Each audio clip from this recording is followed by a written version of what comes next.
Hey guys, just doing this little video. I'm going to be doing another video a little bit later. I'm going to video kind of making mood.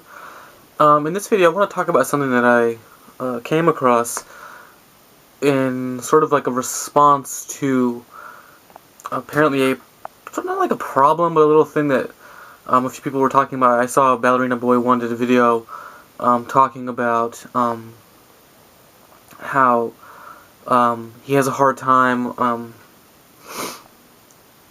doing readings for himself with his tarot cards because he feels that his ego gets in the way sometimes, or he's afraid that his ego will get in the way and he won't read the cards truly. And when I heard that, it made a lot of sense, and I was like, wait, no, I have a solution for this. Back in Samhain of last year, in 2011, I had gone on a little retreat with my circle for a weekend, and one of the speakers, one of our guests, was a local as in where we were originally from in the area. She was a local medicine woman, a shaman, basically. And she was there, and she was talking to us about, doing various things. And one of the things that she taught us on one of the days was something called persona stones. Persona stone. Now, what your persona is the logical, fearful, conscious self, I guess you could call it. Your normal, mundane self. That's your persona, okay? That's the persona that you wear every day that helps you process various things in your life and whatnot. And she was talking about how for certain magical workings, sometimes you want to put the persona aside and not deal, and just sort of put it aside and let your magical self, your unconscious, your psychic mind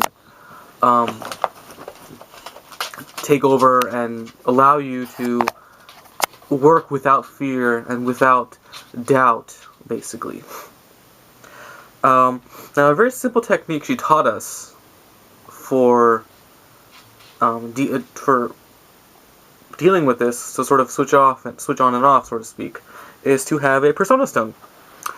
Stone like this. Just any old stone. It doesn't have to be anything really special. But essentially, it's just a stone that you hold before you do any kind of magical working, and you basically put your persona into the stone. You put in your fear, your fearful, rational thinking mind, your everyday mind, that part of yourself, into the stone and say, I need to work, please, just step outside for a minute. Let me go here, go in the rock, go take a break, which is what it is. You're giving it a break. You're giving your conscious mind a break for a little bit of time until you get your workings done. So, you do that. You take a stone. This is just mine. It's just a regular old rock that I have a little sigil painted on it that's my symbol, basically. But it can be anything. You can use a crystal. I have like a larger clear quartz, or it can be any number of various stones that you feel drawn to. I don't know, this is a tiger's eye, or you can just use a regular quartz, or obsidian. I don't know, I have citrine and cornelian and fluorite, all these various stones. But you can use anything. So, you can use a regular old rock like that. You can use a larger crystal like this. But the principle is still the same. You just take it in your hand, you hold it in your hand, and you say to yourself, or in your head, okay, persona, please take a break. Go into this rock, take some rest. I need to do something. I need to do some work, and just let me be of clear mind, basically. And you put it in there, and then you take your stone, and you leave it somewhere.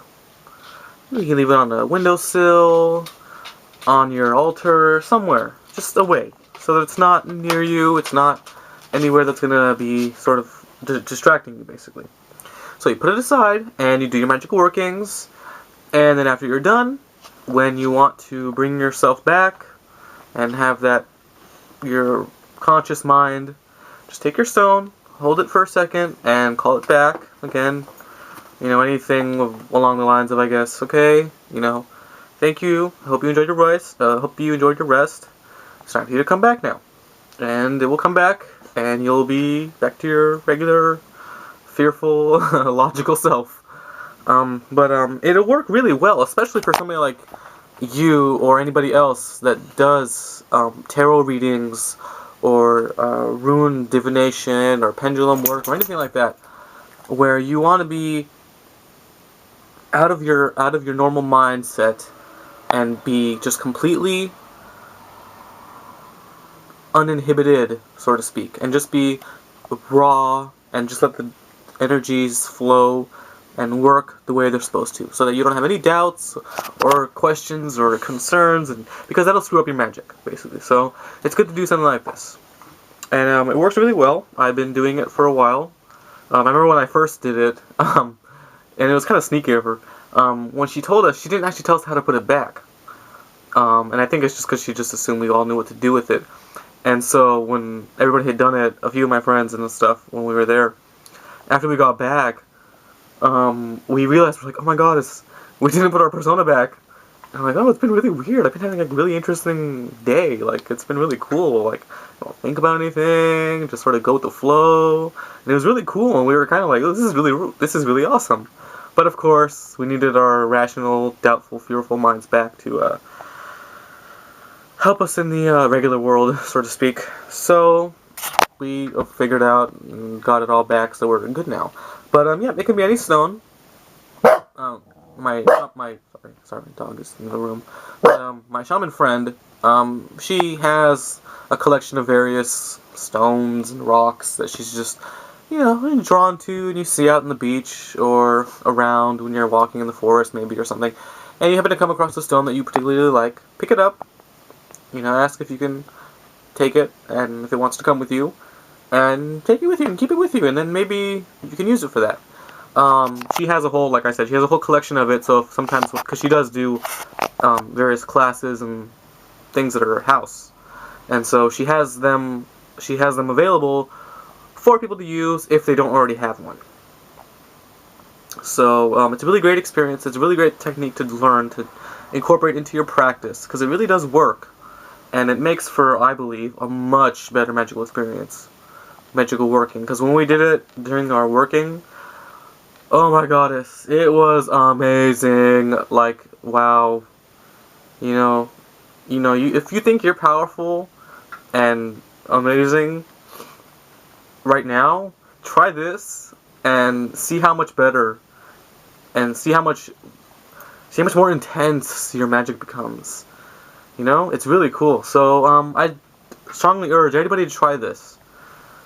Especially those who practice various divinatory techniques, and especially with tarot and runes, where you have to really focus and just let the cards speak to you.